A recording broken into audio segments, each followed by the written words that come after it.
The Carl B. Phillips Show. Hosted by me, Carl B. Phillips, Uncle Carl. The Carl B. Phillips Show. Get ready for another great conversation on the Carl B. Phillips Show. Welcome to the Carl B. Phillips Show. I am Carl B. Phillips, Uncle Carl. On today's show, I have my big bro, Detroit native recording artist, multi-talented musician, producer, arranger, songwriter, one of the principal owners of the Intercorp Music Group, and co-owner of the MAG Media and Entertainment venue. Please help me welcome my big bro, Gregory G. Pearson. Hey, so happy to be with you, Uncle Carl. So, we're two grumpy old men. Right, Put us definitely. together. We got over 100 years in gospel music. That's a definite. Yeah. So my first random question for you, Greg. What is the most outdated piece of technology that you own and actually use?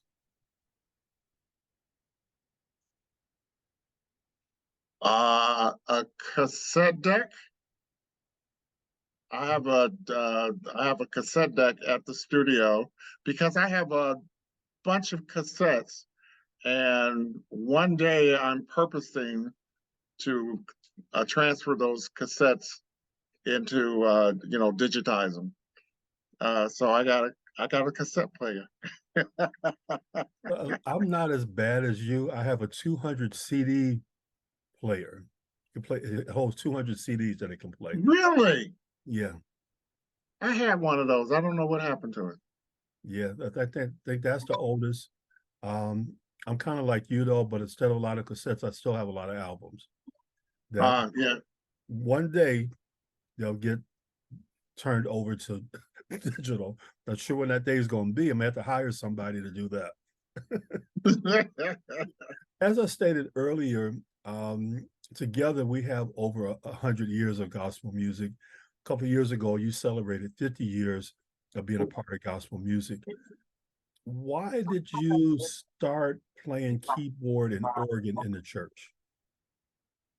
Oh, wow. That I started playing when I was playing organ maybe when I was about 10 years old. At Grady Emmanuel Church of God in Christ. My dad was a musician. He played keyboard.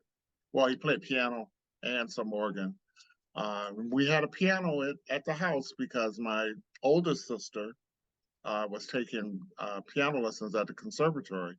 So I remember being 5 and 6 or 7 years old. I would sit at the piano and pick out and make up my little songs and everything. And then I think maybe around 9 or 10 is when my dad taught me how to play When the Saints Go Marching In. So, the Saints. Yeah, go marching. And so, so after I learned the song and kind of perfected it, I got my cousins together and we formed a group and just sing that one song. And so the church got the very first organ, I think when I was about 10 years old, and I just went crazy over the fact that, and I told my dad I wanted to play that. And, they anointed my hands and everything. And then my oldest brother, he bought me a Hammond organ to have at home. Wow. And when you purchase it, he purchased it from Grinnell's. And when you purchase a instrument from Grinnell's, they give you so many lessons for free. And so, the lessons was teaching me how to use the organ, the drawbars, pedals, and all that stuff. And, so I took probably about 10 lessons before the lady said there was nothing else she can teach me. So. Who were some of your early influences on your playing as a musician? Ronald Kersey. I remember playing Maddie Clark's albums, her LPs, Write My Name Above, and some of the other songs, and just to sit there and just listen to Ronnie play the organ, and I just wanted to mimic his style. And I just not knowing that that in my older years that I would meet Ronnie and play with him on certain projects and stuff like that.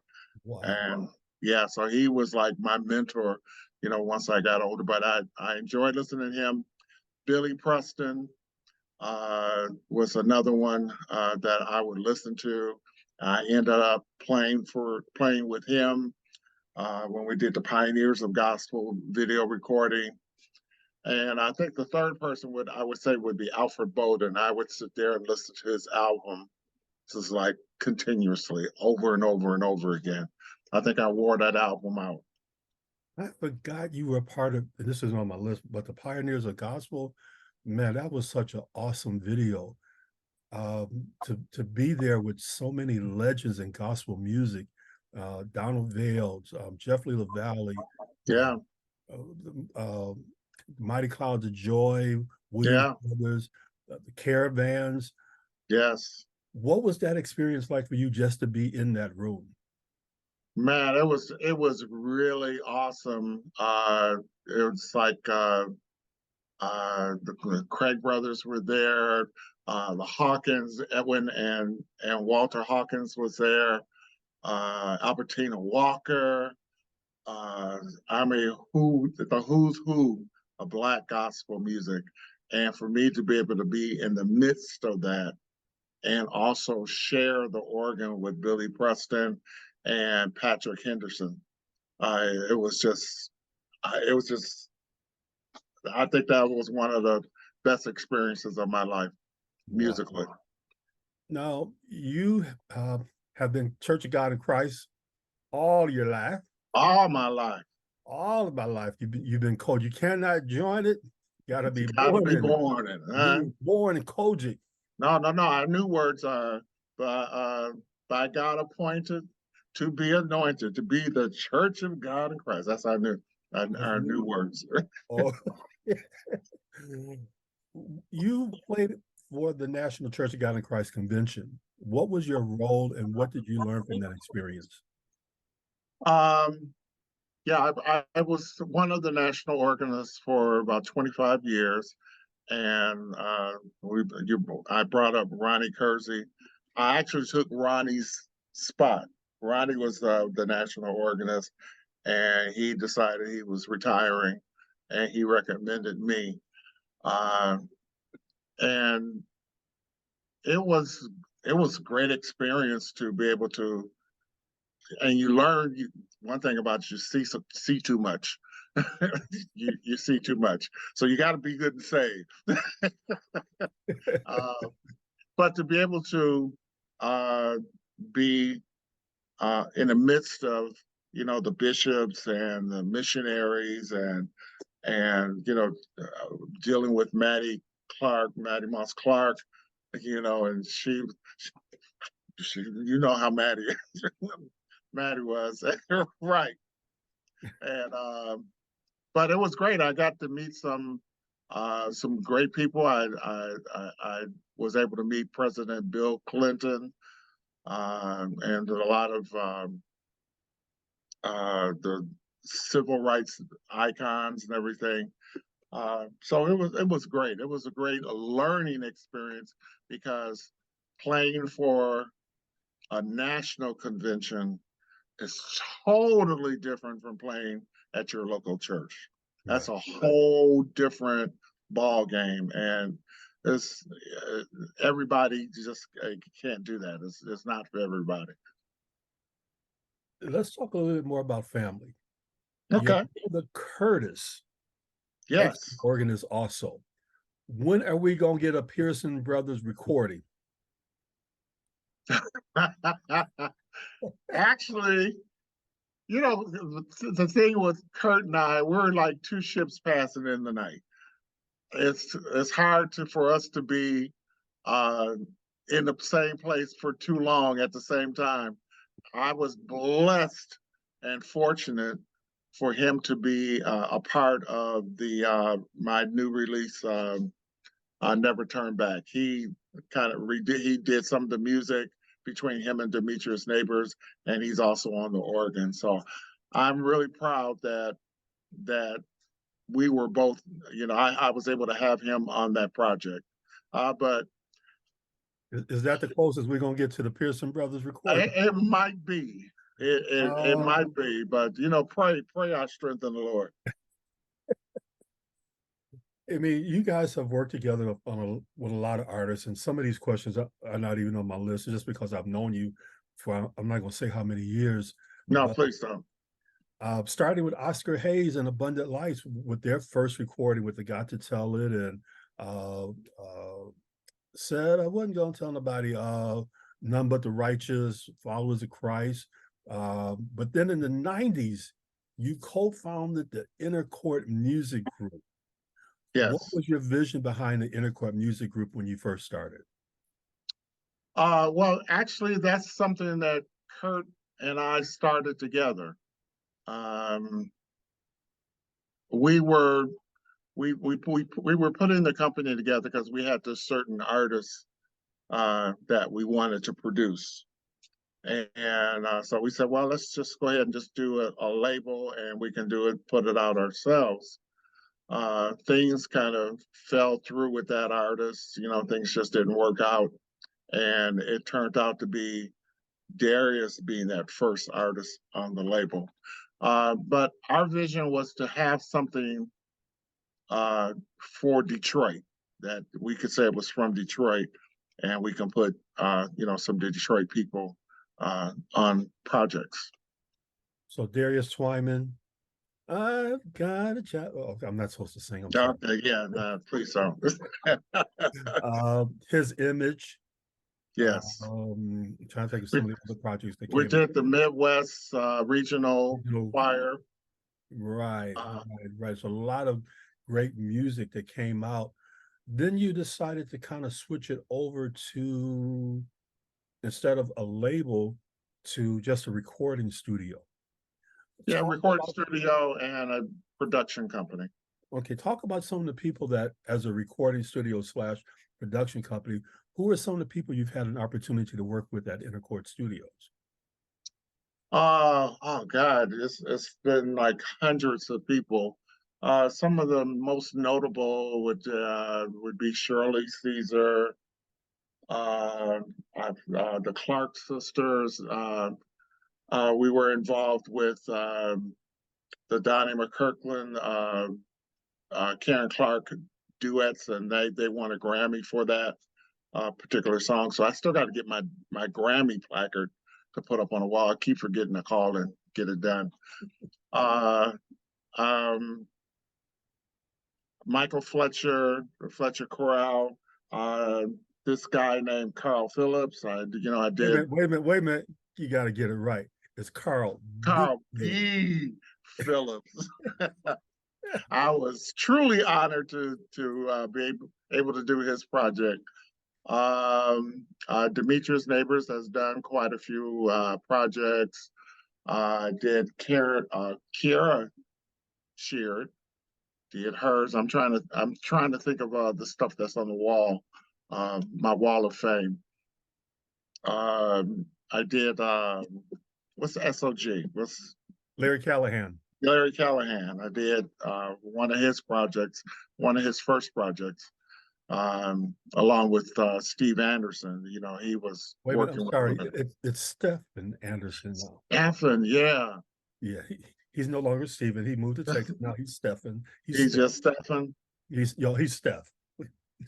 Okay, I'll try not to mispronounce his name again.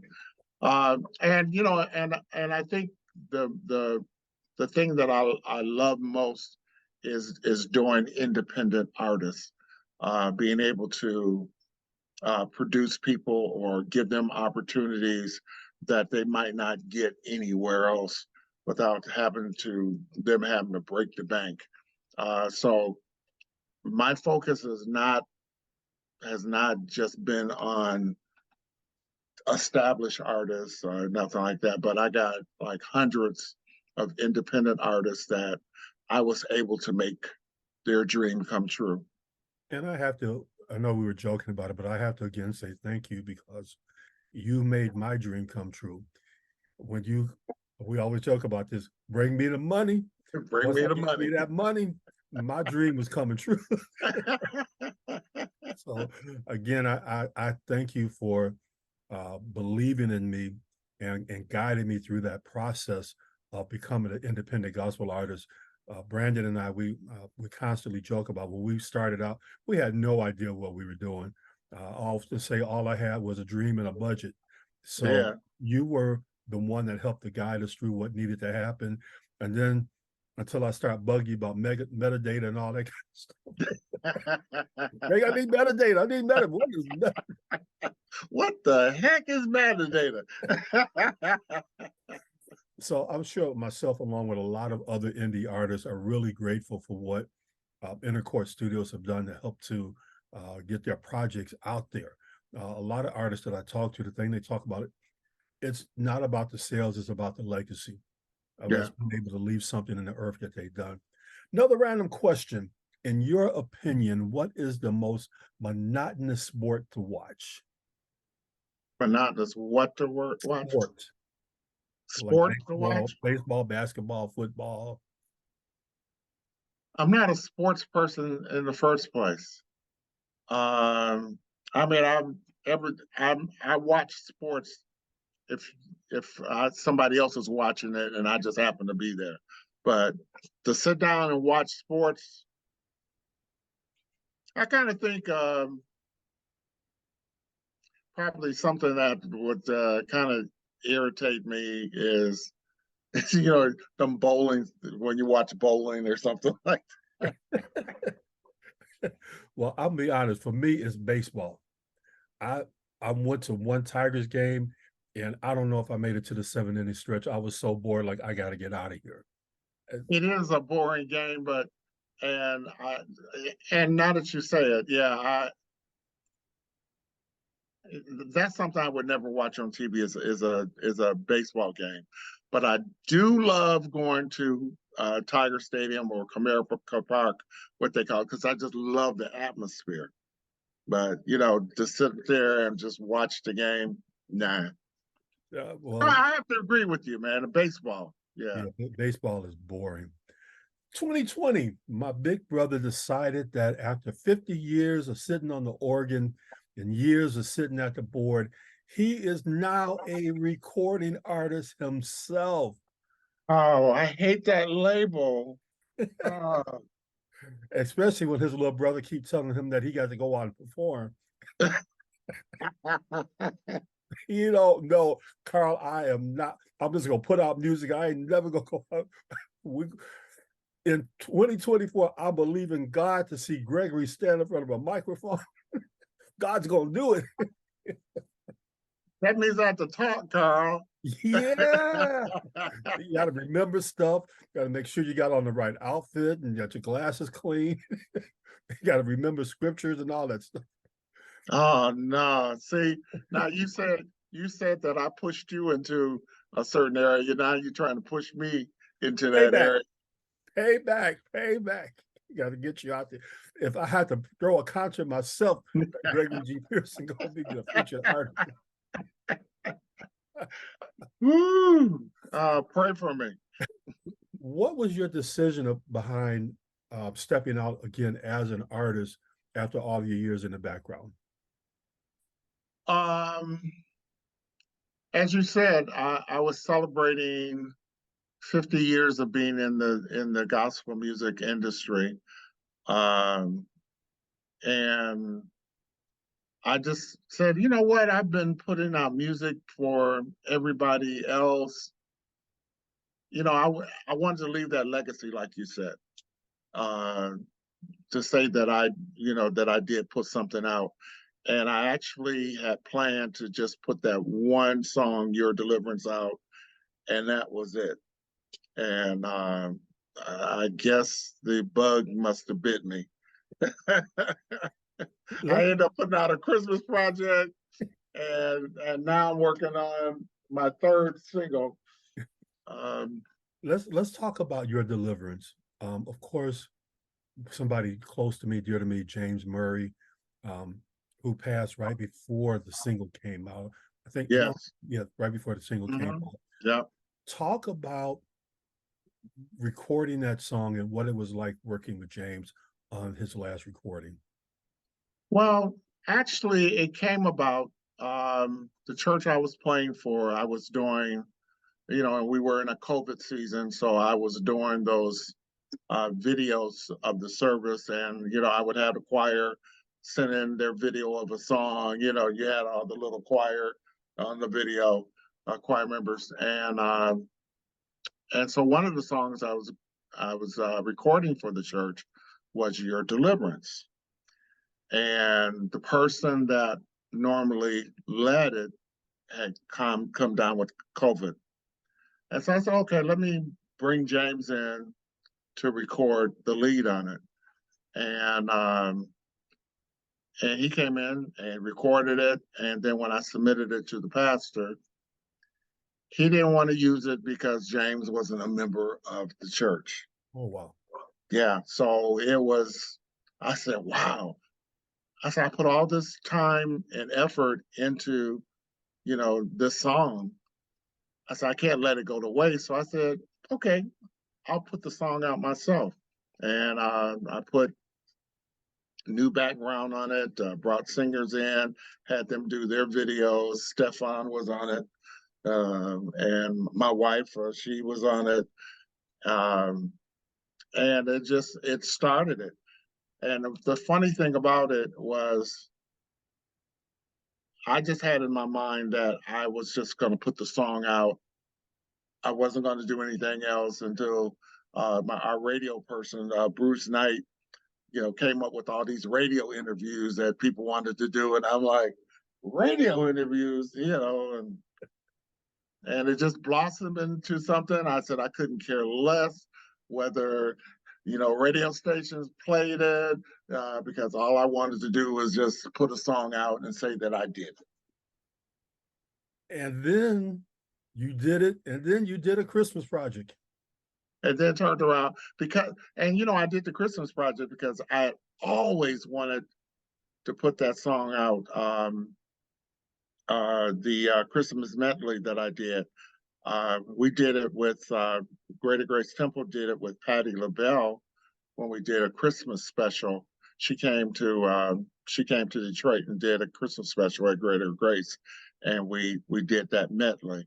And ever since then, I've always wanted to release it. So I got with Demetrius Neighbors. We put a interlude introit onto it, and and that's how that came to fruition. And Demetrius still don't know what figgy pudding is. I don't either. So I think you're the only one in the United States that does. So last year, you put out the single "Dwell in the House," which features the dynamic Sherry Nunberry. And Yes. you also did a video for the song that somebody on this interview was a part of the video. Had to go buy new outfits. And you had to go, your wife made you go shopping too. Yes, she did. Had you out there in some Timbs and some jeans. And you know what? I haven't put them Timbs back on since. Wait till the winter come along and you have some snow. You go, where my Timbs at? I won't be here. Oh, I won't be here. Thank you. Talk about the story behind Dwell in the House, and the story about your vision behind the video for the song. Okay, Dwell in the House was a song that I wrote along with Demetrius about 10 years ago. I was on my way to the studio, and all of a sudden it just started coming to me. And when I got to the studio, Demetrius happened to be there working on something else. And so him and I sat down and we kind of thrashed it out. And the funny thing about it is when we wanted to demo it, we called Sherry. Sherry came out and did the demo for the song because I was going to give it to another artist to put on her project. For some reason, that artist didn't care that much for the song. So the song just kind of just sat in archives for 10 years. Wow. And for some reason, it was in my iTunes library, and I just came across it. And I says, "Oh God, I want to put this song out." And I called Sherry. Sherry said she would be more than happy to do it. So that's how that song came to be 10 years after it was written. Wow. Talk about the video and your vision behind the video. Um, Again, this was my very first professional video. It was directed by Anthony Green of 12 Seed Production. And Anthony, um, him and I sat down and we kind of talked about how we wanted the video to go. And I, wanted to start in the studio and then go to the church. Um, and we did it at Ebenezer AME Church in Detroit. But it was the vision for the video was just for it to tell the story of dwelling in the house of the Lord. And I always said that you find what you need if you just dwell in the house of the Lord. And I take being in the house with being in God's presence. Wow. So it doesn't have to be the physical church building that you're in. When you're dwelling in a house, to me, you're dwelling in the presence of God. Now you have a new Churches single out, Never Turn Back, featuring Angelina Lena Starks, who's one of the city's finest singers. Yes. Why is Never Turn Back your testimony? I think I've reflected on my life more this year than I've ever done. And a lot of things started coming back to me where God delivered me from certain circumstances and situations. And I believe he did those things for me to be here at this time. But I thank God for the doors he didn't open, and I thank him for the doors that he did open. And I thank God for what didn't happen in my life. And so me reflecting on those things, it made me feel like I can't ever go back because God brought me so far and has done so much for me. I can't go back into a world of sin. Wow. because of what he's done for me. Talk about working with Lena. Lena has worked with some of the greatest. She's been on tour with Anita Baker. Yes. Her brother Derek Starks. She worked on my project. Lena's just a dynamic singer. Talk about working with Lena and what you guided her through to get her to give you what you needed for Never Turn Back. One thing with Lena is that she's such a powerhouse and such an anointed singer that she really doesn't need much direction. You point her and say, okay, this is what I want you to do. I had sent her the track maybe a week before she came in, and she came in and sung the song like she's been singing it all her life. And she just put life into the song. She put her testimony into the song. And I don't think I could have gotten anybody better to do it. I had a couple other people in mind that I wanted to lead the song. And me and Demetrius, we were kind of talking about it and fretting over, oh God, this person we can do, this person we can do it. And then all of a sudden, one of us brought up Lena. And when her name was brought up, we just like fireworks went off in the room. And it was like, Yes. Why didn't we think of her in the first place? But Lena came into the studio and she had us on the floor. Wow. That girl just wore the song out. And then, when she was done, she came in, said, "Did I do okay?" That sounds like Lena. I'm just a church girl. Right. Did I give you what you wanted? Oh. When someone listens to Never Turn Back, what do you want them to take away from the song when they listen to it? I want them to be able to reflect on their lives and where God has brought them from, just like I did, and be able to declare that God has brought me this far in my life, and I can't see any other way of being but being with God and thanking God for what He's done. So to let them know you don't have to go back. Never turn around. That's what's in my mind. So if people want to follow you, if they want to download your music, they want to contact you, they want to come to the studio to record, how can they reach out to you? You can reach me on Facebook, Gregory Pearson Music. I'm on Instagram, Gregory G Pearson. I'm on Twitter or X, whatever they call it now, under Greg Pearson Sr.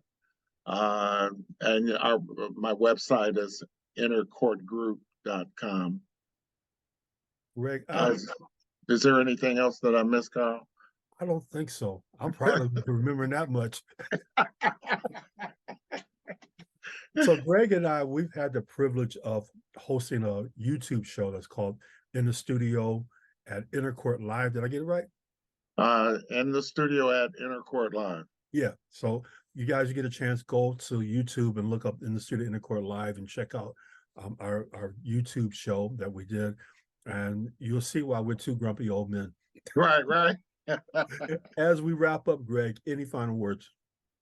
Well, I just want to thank God for what He has done in my life, and given me a second chance at some things, and He's blessed me with a wonderful wife who's the joy of my life, and my son Greg II, who is a fantastic musician in his own right, and because of all the great things God has done, I'm going to make sure that I always dwell in His presence, dwell in His house, and I will never turn back. You see, now you're ready to go out and do a concert, Greg. Everybody, again, thank you for tuning into the Carl B. Phillips Show. I am Carl B. Phillips. I've enjoyed this conversation with my big bro, Greg Pearson. Again, as a reminder, remember to work like you don't need the money. Love like you never be hurt. You ready to dance, Greg? And dance like no one's watching you. God bless until we meet again. The Carl B. Phillips Show. Thank you for listening to the Carl B. Phillips Show. For more information, go to carlbphillips.com. The Carl B. Phillips Show. Follow Carl B. Phillips on Instagram so we can stay in contact with each other.